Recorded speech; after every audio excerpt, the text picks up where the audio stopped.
Good day, everybody.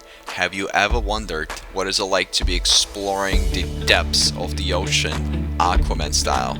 Well, I know we did, and that kind of motivated us to try to get to buy this underwater water scooter. Let's see how fast and how far this battery can actually take us. I can't imagine this scooter having too much of a powerful motor, but I think it'll be powerful enough to actually go on a long distance. Let's give this a try. May not be moving as fast as Aquaman, but it does, right from the start, it actually goes pretty fast.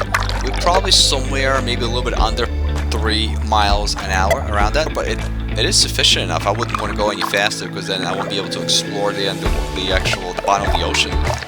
Now the good thing, one of the benefits of having one of those, you can actually snorkel without having a tank, because you can actually stay in the water for a lot longer periods of time because you're not exerting too much effort when you are using this underwater scooter.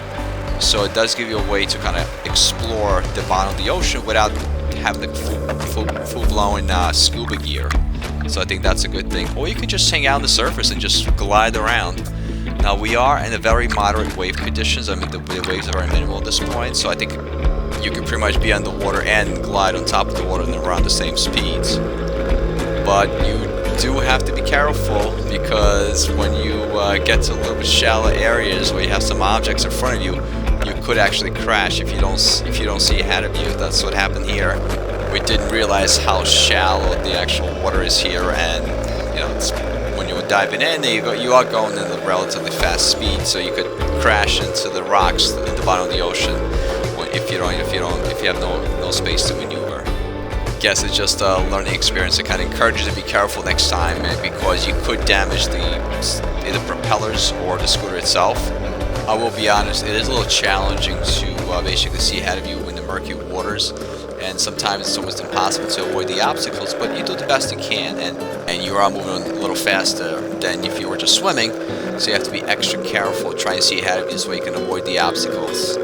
Just to give you a little historic perspective, based on what I found online, the very first scooter was invented around World War II, and it kind of resembled a torpedo, and it was gasoline powered versus the one we have here, which is electric.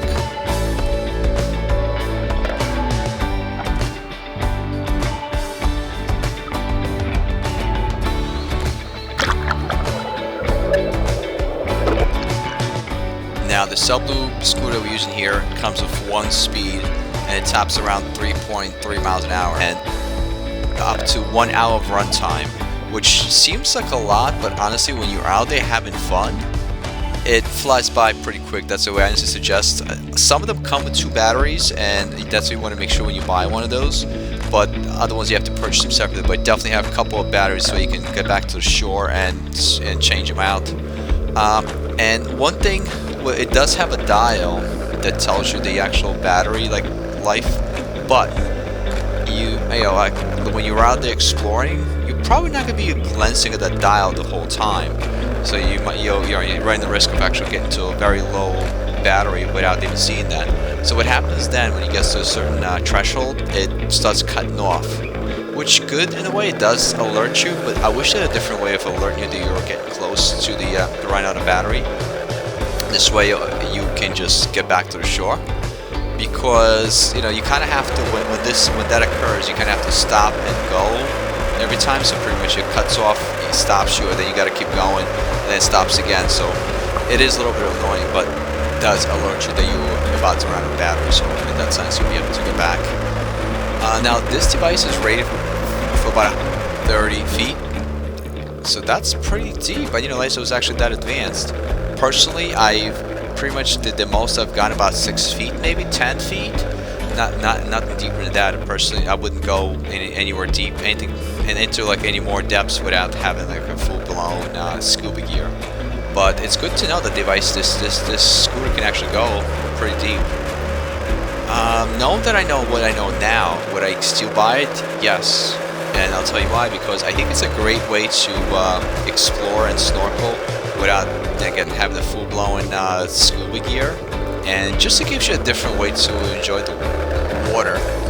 Another observation, if you're going to be actually exploring the colder waters, I would suggest either wearing a half bodysuit or full bodysuit, because your body's not gonna, the body temperature's not gonna go up as fast if you're swimming. So I think that would actually help you to stay warm. Well, I think we got to the point when I say thank you so much for watching. Until next time. But wait till the end of the video, there's a little surprise there. And those are the treasures we found while exploring the ocean. Thank you again for watching.